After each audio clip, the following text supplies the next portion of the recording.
بسم اللہ الرحمن الرحیم۔ کتاب شرح چہل حدیث از امام خمینی رحمۃ اللہ علیہ۔ چوتھی حدیث، تیسری فصل۔ تکبر سے پیدا ہونے والی برائیاں۔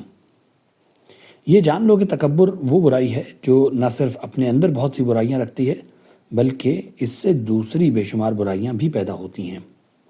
یہ صفت جہاں انسان کے ظاہری و باطنی کمالات میں رکاوٹ بنتی اور دنیاوی اور اخروی مسرتوں کے حصول سے مانع ہوتی ہے، وہیں بغض اور دشمنی کا بھی وسیلہ بنتی ہے اور انسان کو خلق خدا کی نظروں سے گرا دیتی ہے اور وہ دوسروں کی نظروں میں حقیر و ذلیل ہو جاتا ہے۔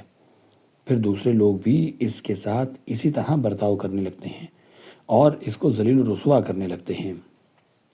حضرت امام جعفر صادق علیہ السلام کی ایک حدیث کافی میں آپ فرماتے ہیں، کوئی بندہ ایسا نہیں ہے جس کے منہ میں ایک لگام نہ ہو اور ایک فرشتہ اس کی نگرانی پر معین نہ ہو۔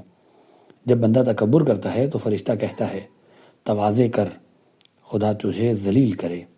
بس وہ شخص ہمیشہ اپنی نظر میں سب سے بڑا ہے اور لوگوں کی نظر میں سب سے چھوٹا ہے، اور جب بندہ تواضع کرتا ہے تو اس لگام کو جو اس کے منہ میں ہے بلند کر کے کہتا ہے، تو بلند ہو جا، خدا نے تجھے ارفع و اعلیٰ بنایا ہے۔ ایسا آدمی اپنی نظر میں سب سے چھوٹا ہے مگر لوگوں کی نظروں میں سب سے بڑا ہوتا ہے۔ اے عزیز، جس طرح تیری ناک ہے اسی طرح دوسروں کی ناک ہے، جس طرح تیری عزت نفس ہے اسی طرح دوسرے کی بھی عزت نفس ہے۔ اگر تم فروتنی کرو گے تو قہری طور سے لوگ تمہارا احترام کریں گے اور تم کو بڑا مانیں گے، اور اگر تکبر کرو گے تو تمہاری ترقی کا راستہ مسدود ہو جائے گا۔ لوگوں کو قدرت حاصل ہو گئی تو تم کو ذلیل و رسوا کریں گے اور تمہاری کوئی پرواہ بھی نہ کریں گے۔ اگر قدرت حاصل نہ ہو سکی تو دل ہی دل میں تم کو رسوا کریں گے اور ان کی نظروں میں تم ذلیل ہوگے، تمہارا کوئی احترام نہ ہوگا۔ تم تواضع اور انکساری سے لوگوں کے دل جیت لو۔ جب لوگوں کا دل تمہارے ہاتھ میں ہوگا تو اس کے آثار خود بخود ظاہر ہوں گے، اور اگر تمہاری طرف سے دل پلٹ گئے تو اس کے آثار تمہارے مقصد کے خلاف ہوں گے۔ فرض کرو تم احترام طلب ہو اور بزرگی چاہتے ہو تو تم وہی راستہ اختیار کرو جو ادھر لے جاتا ہو، اور وہ لوگوں سے تواضع اور خوش اخلاقی سے پیش آنا ہے۔ غرور اور تکبر کا نتیجہ تمہارے مطلب کے خلاف ہی نکلے گا۔ اس کے علاوہ تمہارے برے اخلاق کا کوئی دنیاوی فائدہ تو ہوگا ہی نہیں۔ یہ تو آسان ہے، لیکن اس کا برعکس نتیجہ نکلے گا، اور اس بدخلقی سے آخرت میں بھی تمہاری ذلت و خواری کے اسباب فراہم ہوں گے۔ جس طرح اس دنیا میں تم نے لوگوں کو حقیر شمار کیا اور بندگان خدا پر اپنی برتری جتائی اور ان کے سامنے اپنی عزت، عظمت اور جاہ و حشم کا مظاہرہ کیا، اسی طرح آخرت میں یہ بڑائی ذلت و رسوائی کا سبب ہوگی۔ چنانچہ کافی کی حدیث شریف میں آیا ہے،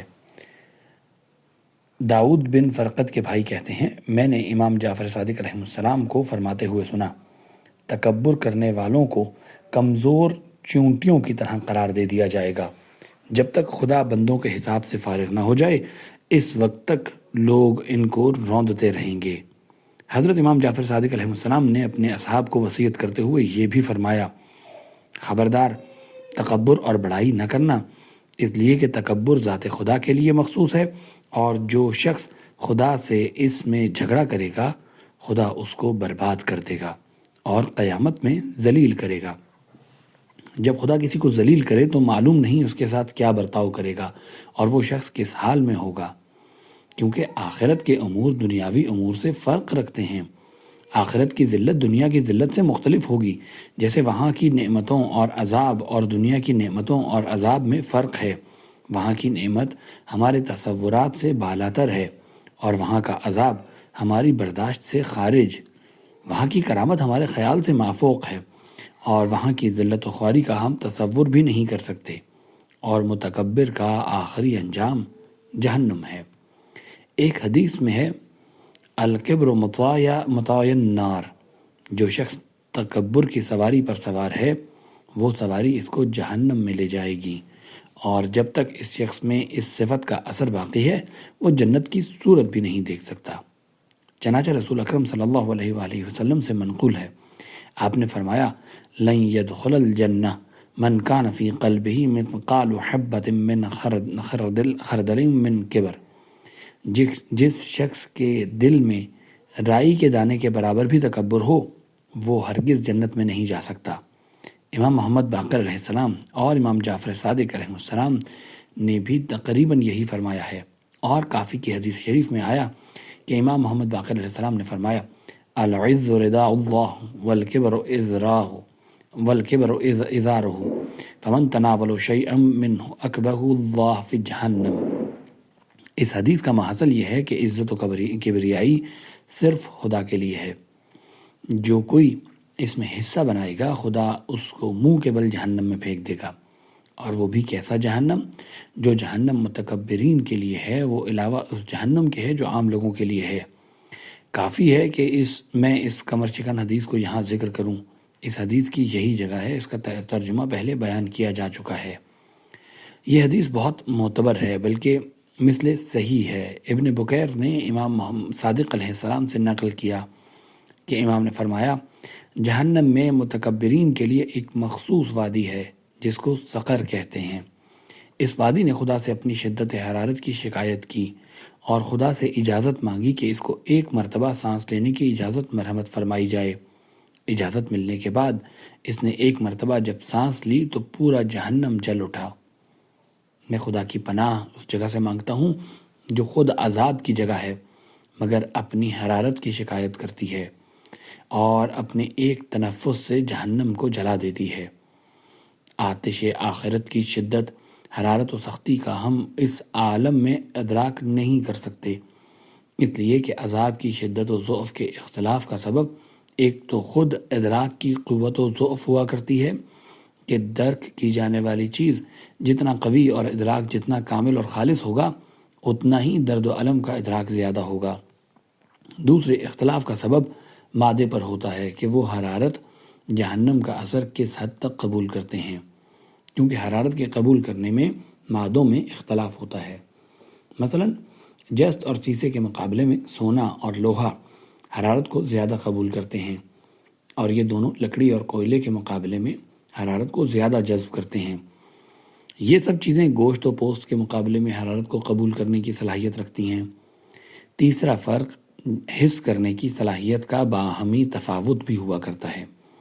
مثلا انسانی دماغ جو ہڈیوں وغیرہ کے مقابلے میں حرارت کو کم قبول کرتا ہے، مگر اس پر حرارت کا اثر اس لیے کہیں زیادہ ہوتا ہے کہ اس کی قوت حس بہت تیز ہوتی ہے۔ چوتھا سبب اختلاف خود حرارت کی کمی اور زیادتی پر ہوتا ہے۔ مثلا اگر آگ 100 درجہ حرارت پر ہو تو زیادہ شدید اور جلانے والی ہوگی بنسبت اس آگ کے جو 50 ڈگری سینٹی گریڈ پر ہو۔ پانچواں سبب اختلاف یہ بھی ہوتا ہے کہ حرارت پیدا کرنے والے مادے اور اس کو قبول کرنے والے مادے کے درمیان کتنا ربط اور کتنا فاصلہ ہے۔ مثلا آگ ہاتھ کے قریب رکھا جائے یا ہاتھ پر رکھ دی جائے، دونوں کے جلانے میں فرق ہوگا۔ یہ پانچوں اسباب جن کا اوپر ذکر کیا گیا ہے اس دنیائے فانی میں بہت ہی زیادہ ناقص ہیں اور عالم آخرت میں اپنی پوری قوت اور پورے کمال پر ہوں گے۔ یہی نہیں، اس دنیا میں ہمارے تمام ادراکات اور احساسات ناقص اور ضعیف اور بے شمار پردوں میں چھپے ہوئے ہیں جن کا ذکر معجب تطویل ہوگا، اس مقام کے مناسب بھی نہیں ہے۔ آج ہماری آنکھیں ملائکہ، بہشت اور جہنم کو نہیں دیکھ سکتی، ہمارے کان برزخ اور اہل برزخ اور قیامت و اہل قیامت کی عجیب و غریب آوازوں کو نہیں سن سکتے، ہم وہاں کی حرارت کا احساس نہیں کر سکتے۔ یہ خود ان چیزوں کا نقص ہے۔ آیات و احادیث اہل بیت علیہم السلام ان باتوں سے صراحتاً و کنایتاً بھری پڑی ہیں اور اپنی جگہ دلیل و برہان کے مطابق بھی ہے، لیکن انسان کا بدن اس دنیا میں حرارت کو برداشت کرنے والا نہیں ہے۔ اگر اس دنیا کی آگ میں جو آخرت کے مقابلے میں بہت ہی سرد ہے 1 گھنٹہ بھی رہ جائے تو جل کر خاکستر ہو جائے گا، لیکن خدائے قادر اسی بدن کو قیامت میں اس طرح خلق کرے گا کہ آتش جہنم میں باقی رہے گا، خاکستر نہیں ہوگا اور نہ ختم ہوگا۔ بلکہ جہنم کی تمازت کے بارے میں جبرائیل امین فرماتے ہیں اہل جہنم کی 70 ہاتھ زنجیر میں سے صرف 1 کڑی اس دنیا میں لائی جائے تو اس کی شدت حرارت سے تمام دنیا کے پہاڑ پگھل جائیں۔ قیامت میں انسانی بدن کی صلاحیت بھی اس دنیا سے قابل قیاس نہیں ہے۔ اسی طرح اس دنیا میں جسم اور روح کا جو رابطہ ہے وہ بہت ضعیف و ناقص ہے۔ اس عالم میں اس کی گنجائش ہی نہیں ہے کہ روح اس میں اپنی قوتوں کا اظہار کر سکے۔ البتہ عالم آخرت روح کے ظہور کی مملکت ہے۔ وہاں روح کا جسم کے ساتھ فاعلیت اور خلاقیت کا رشتہ ہے، اور یہ رشتہ اپنی جگہ پر ثابت و قائم رہے گا۔ اس لیے یہ ارتباط کی انتہائی شکل اور مکمل ترین درجہ ہے۔ اور اس دنیا کی آگ ایک افسردہ اور ٹھنڈی قسم کی آگ ہے، اور ایک عارضی چیز ہے جس میں خارجی چیزیں اور غیر خالص چیزیں ملی ہوئی ہیں۔ لیکن جہنم کی آگ خالص ہے، اس میں کسی چیز کی ملاوٹ نہیں ہے۔ وہ جوہر قائم بالذات، حسی، مرید اور باشعور ہے۔ اہل جہنم کو جلائے گی اور جتنا اس کو حکم دیا جائے گا اس کے اعتبار سے جہنمیوں کو فشار دے گی۔ جبرائیل امین علیہ السلام جو صادق و مصدق ہیں، ان کا قول آپ نے جہنم کے بارے میں پڑھ ہی لیا۔ قرآن اور روایات انبیاء علیہ السلام جہنم کی صفات سے پر ہیں۔ البتہ آتش جہنم کے انسانی جسم پر اثر انداز ہونے کی اس دنیا میں کوئی مثال نہیں ہے۔ اس دنیا کی تمام آگ اگر کسی انسان کو گھیر لے تب بھی وہ صرف ظاہری سطح ہی کا احاطہ کر سکتی ہے، لیکن آتش جہنم کا حصار اتنا وسیع ہے کہ وہ اپنے تمام متعلقات کے ساتھ انسان کے ظاہر و باطن اور اس کے تمام حواس کے ذرائع کا احاطہ کر لے گی۔ یہ وہ آگ ہے جو دل اور روح اور قوا کو بھی جلا دے گی۔ پھر ان میں ایک ایسا اتحاد پیدا ہو جائے گا جس کی اس دنیا میں کوئی نظیر نہیں ہے۔ بس معلوم ہوا کہ دنیا میں عذاب کے اسباب کسی بھی طرح فراہم نہیں ہیں۔ نہ یہاں کا مادہ وہ صلاحیت رکھتا ہے کہ حرارت کا پورا اثر قبول کر سکے، نہ یہاں کی حرارت پوری طرح کسی پر اپنا اثر ڈال سکتی ہے، اور نہ ہی مکمل ادراک ہو سکتا ہے۔ وہ آگ جس کے سانس لینے سے پورا جہنم جل جائے، ہم نہ اس کا ادراک کر سکتے ہیں نہ ہی تصور، مگر یہ کہ خدا نخواستہ ہمارا شمار متکبروں میں ہونے لگے اور اس مہلک صفت کا علاج کیے بغیر ہم اس دنیا سے کوچ کر جائیں اور دوسری دنیا میں اپنی آنکھوں سے دیکھیں۔ بس تکبر کرنے والوں کا کتنا برا ٹھکانہ ہے۔